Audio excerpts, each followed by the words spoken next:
Welcome to the Speak and Get What You Want podcast, where you learn to communicate like the world's most successful leaders. Now, here are your hosts, TK Stratton and Chad Kerby.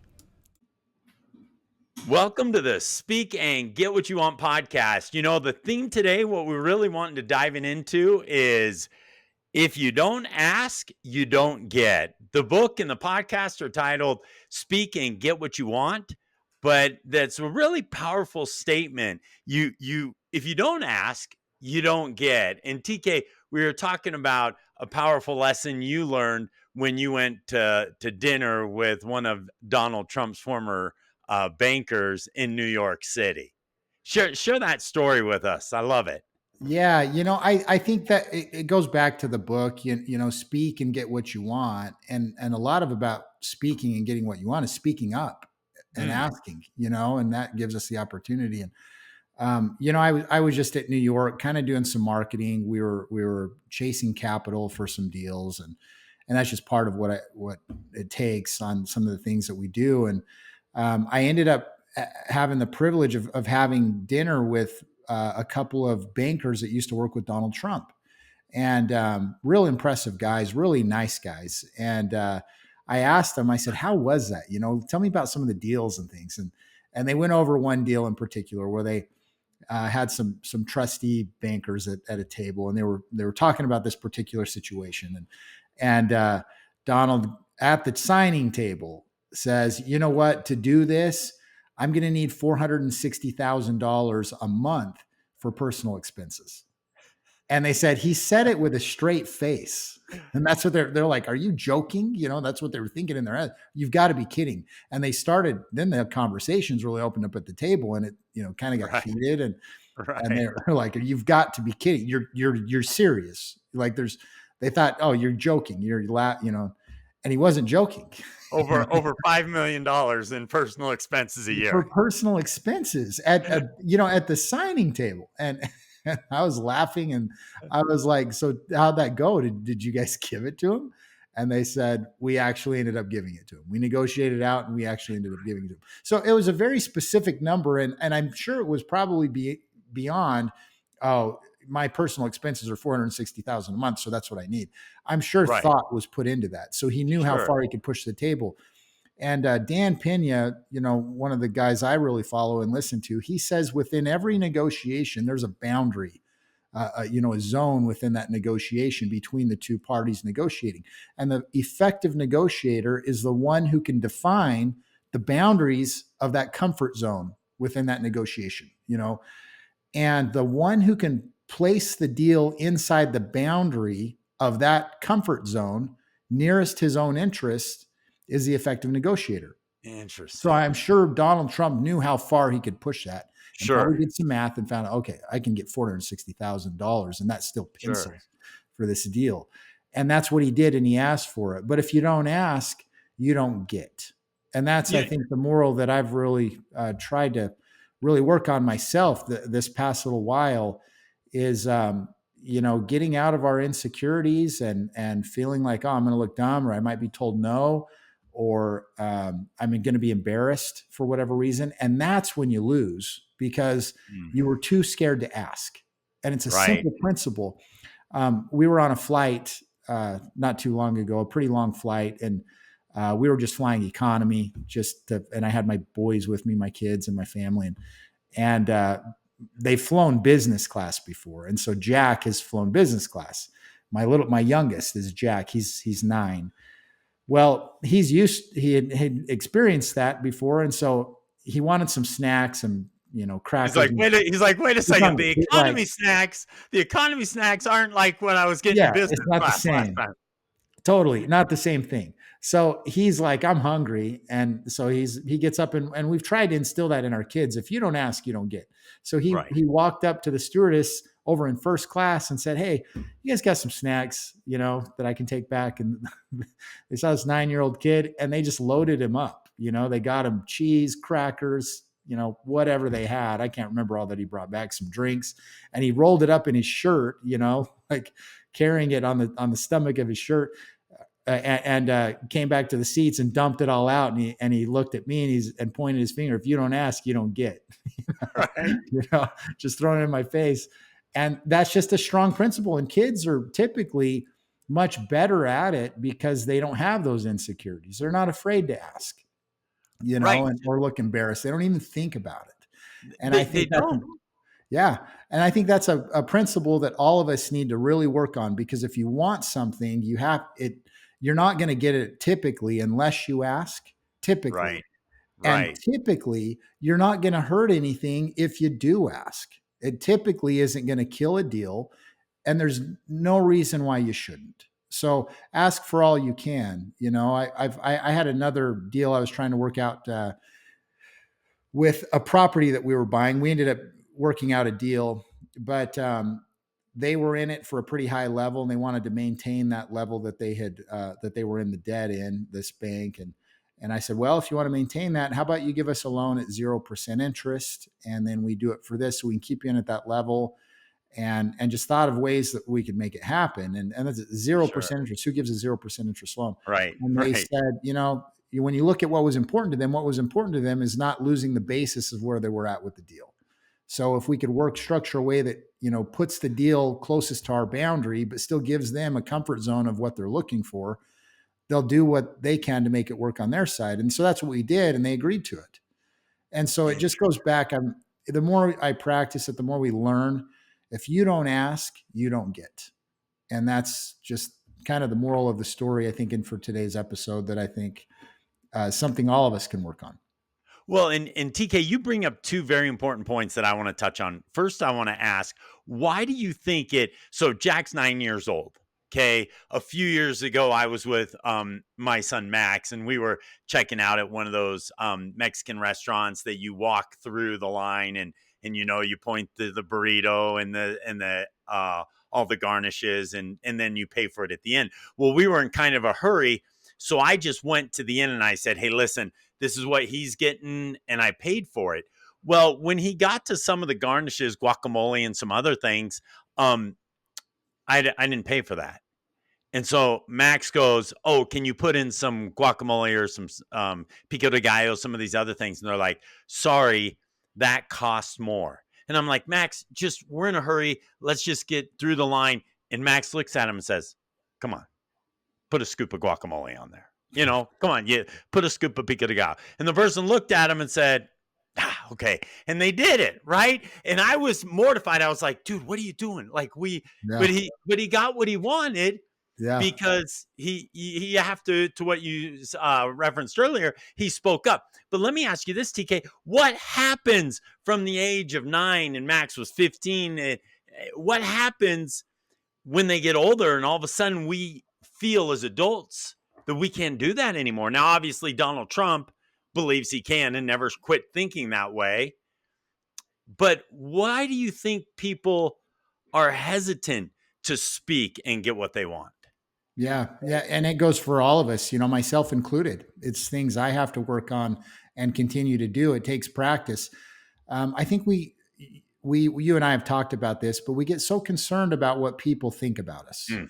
So Yep. if there's others, maybe the Yep. person behind the counter, and they probably don't even care, but we're worried what they're going Right. to think about us. The other people that are behind us in line, if you're Max, worried about what those people are going to think. Oh man, how could this guy push for that? How's he being such a tightwad? Whatever we're worried about, they might be thinking about us.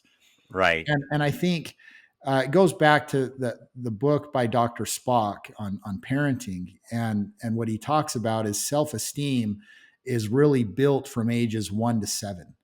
So if you haven't Interesting. built self-esteem in your kids before they're 7, it's a really hard thing that they have to acquire after that. And that's happens in most of us. And in fact, Gallup did a poll a few years ago asking, just a simple question: are you happy? And 87.6% of people answered no, they're not happy. And I bet it's Wow. actually higher than that, and that's people Right. probably, I Right. bet it's 90 something percent, when you really talk to people, no, I'm not really happy. And I think it goes back to that, in my opinion, that self-esteem. If you're happy with yourself, you're not really thinking about yourself and what other people think about you either. So when Right. you don't worry about what other people think about. You're not afraid to ask because then it doesn't matter. So it's that fear tends to go away if we work on our self-esteem. And I'm a firm believer self-esteem can be built and you can acquire it if you hadn't had it your whole life. It just takes practice. And where we start practicing is we speak up. And that's what the book's about.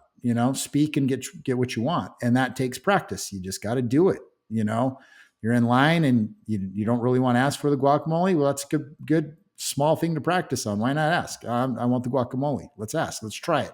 Sometimes you're told no, but you weren't harmed. The worst that happened is you got told no, Right. and we place way too big a deal on what other people in line might be thinking about us or the person serving us might be thinking about us. Who cares? Why not get what you want and speak up?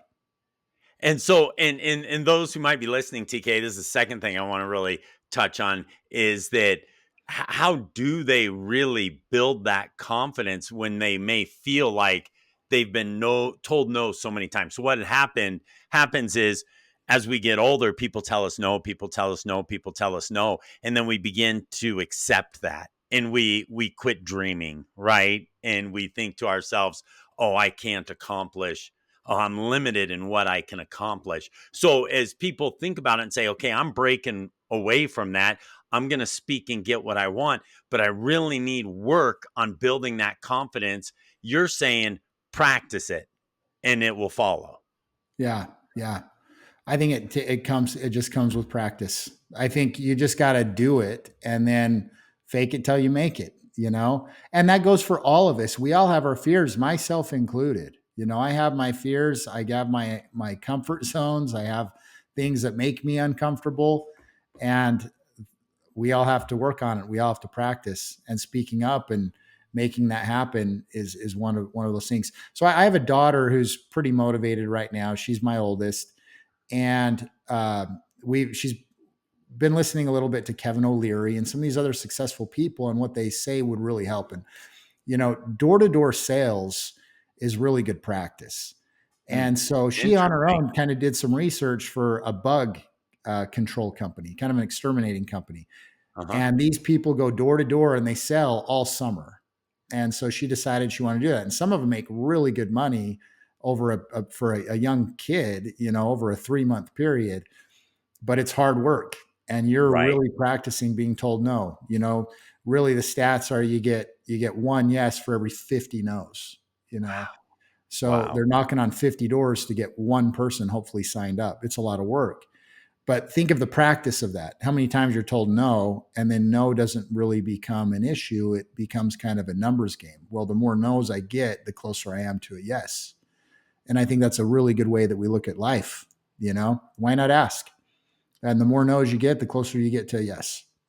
And keep asking. And I think, TK, I think it's great for people to know. And I'm just gonna uncover something real quickly with you that a lot of people would be stunned to hear, just because of how confident you are today, and how you certainly, and everyone assumes that you've always had exceptionally high self-esteem.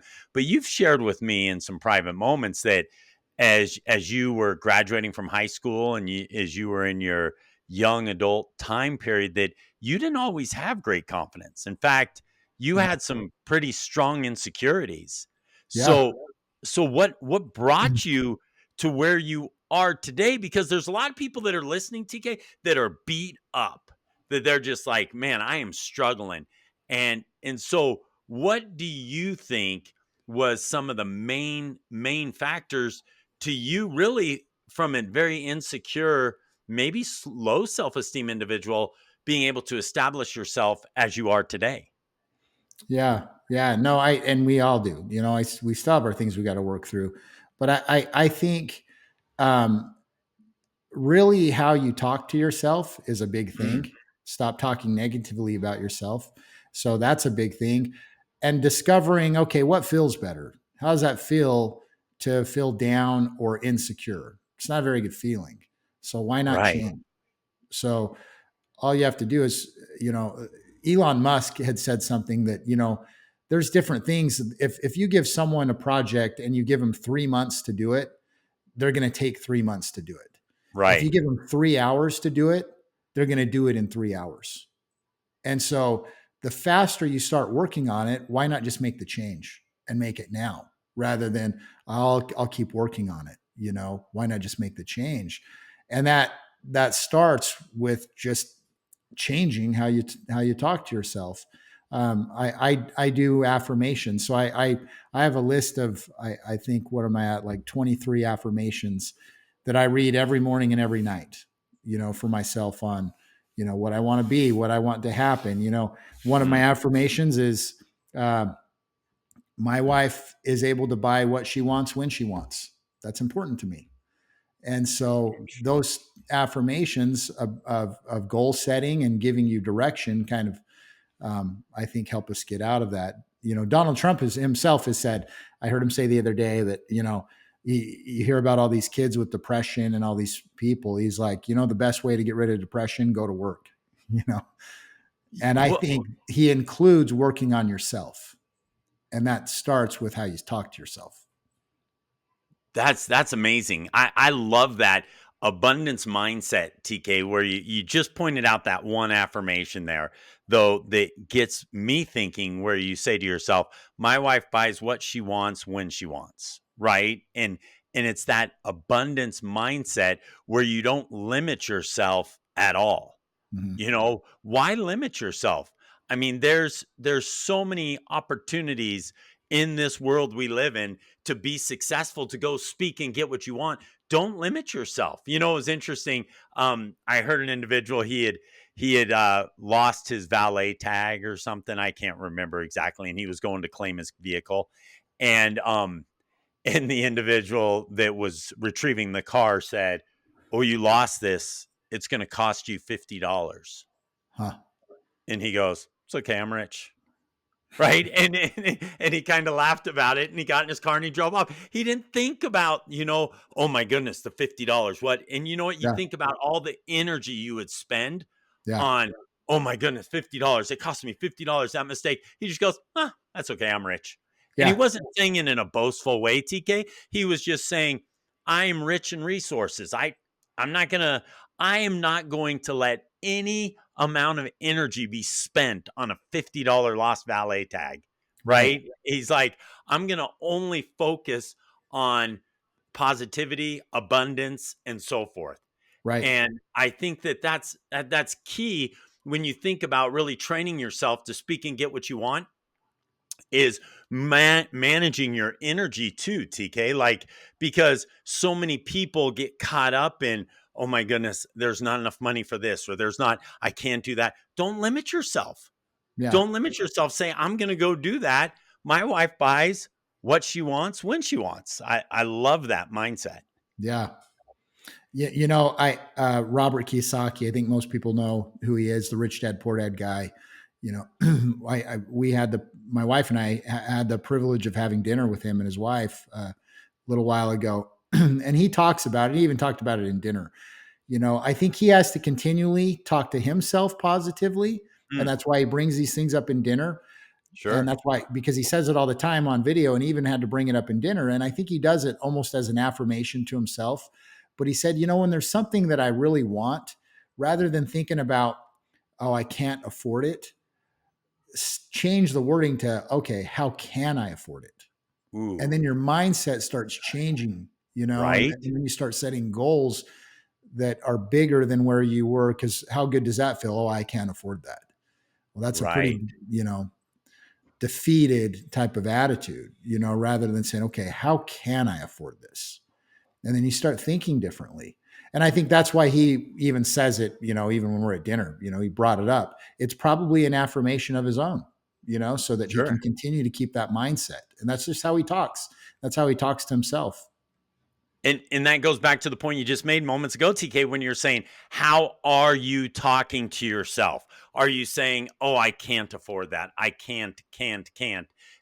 Cassie always says to me when I say, well, if we're going to do this, what this, and Cassie always says, why do you live in an or world? Why don't you live in an and world? You know, and that's the reality of it, right? Yeah. Like, You can do whatever you want. You can accomplish whatever you want. You got to rid yourself of those limiting beliefs. And really just what you just taught there is powerful in the sense of saying, instead of saying I can't afford this, change it to how can I afford this? Yeah. Yeah. And then And how quickly can you do it? You know, mm, not, I'm going to set this goal that I'll have this 5 years from now. Why not set the goal? I want it as quickly as humanly possible. That way time goes interesting. out the door. And Right. so, and I think that just goes back to once we start setting those goals with things that we want, when you want it bad enough, you can dig out of that to where you're going to ask because that's how Yeah. you can get what you want. And I just love that's why I that. think that principle in the book, speak and get what you want, is so powerful for all of us, myself, yourself included. That you're the chances of you getting what you want without asking are slim. So it's not going to cost you anything to ask. It doesn't cost you anything to set really high goals. A goal of having $10 billion versus a goal of having $1 million doesn't cost you any more to write it on the piece of paper. You know, so Exactly. why not aim Exactly. high and as quickly as humanly possible?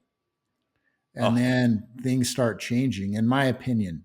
You know, and then you're not afraid to ask. And that's when that's those little steps that take practice. Not worry, and then you're not worried about what other people think about you. You're not worried about what um, how you're going to look or anything else, what they might say about you. None of right. that matters. Right. Well, and you think about TK, what you said or what you shared a few minutes ago when you said, you know what, I'm gonna speak these affirmations. I'm going to make sure that I'm speaking to myself the right way, and it becomes a reality. I remember a few years ago, you and I were talking, and you're like, yeah, I'm really impressed with Robert Kiyosaki. I think I'd like to go to dinner with him. Right. And then Yeah, you said that a few times and then you called me and you're like, hey, next week I'm going to dinner with Robert Kiyosaki, him and his wife, and you speak these things and they become a reality. But I will also emphasize this, TK, be careful what you speak because they become a reality, absolutely. right? And so when you start limiting too much, and I just want to emphasize one last point, TK, as we wrap up here. You've shared amazing insights into how we communicate with others and examples with Donald Trump and with Jack and others of how when you speak up and you get, speak so that you truly can get what you want and the power of those affirmations. But I want to just emphasize one other point that you've always mentioned to me over the years is be very, very careful who you spend the majority of your time with because they will begin to speak and get what they want and it will inspire you to think bigger, to have an abundance mindset. But conversely, TK, if you're hanging out with the wrong people, they will cause you to limit your beliefs Yeah, far, far too much. yeah, And yep, I just know for me personally, the more time I spend around you, the more my mind begins to think. When I'm with you, TK, I feel like I can buy the world. I can do whatever. I can accomplish anything. I can walk through that wall. I can do whatever because that's what you do for me personally. And my wife and I know I've shared this with you before, but when you and I get off a phone conversation or whatever, I can hang up the phone and Cassie's like, "You were just on the phone with TK, weren't you?" And I'll be like, "How'd you know?" She goes, "I can tell. You're just glowing. You feel like you can do anything. And so I just remind everyone who's listening to be very, very careful with the amount of time you spend or with the people you spend time with. that this just so everyone, this is why Chad's so good at making it about other people. You know, if you watch, like he's No, always making people feel good. well, So but that's TK, why it's real. that's It's very real. I think it is important that we watch who we hang with. That's a really big thing. Dan Pena always tells me, richness rubs off and Mm, poorness rubs off. So be careful who you interesting. hang with. You know, and That that doesn't just mean poor money wise. That could mean poor right. attitude. That could mean poor mindset. There's a lot of definitions of poor beyond money, and Oh, those are things to watch out for. isn't that interesting? That I had years ago, someone pointed out to me in the Bible, TK, that it talks about poor and needy, and they said, well, needy can be anybody. Poor is a mindset.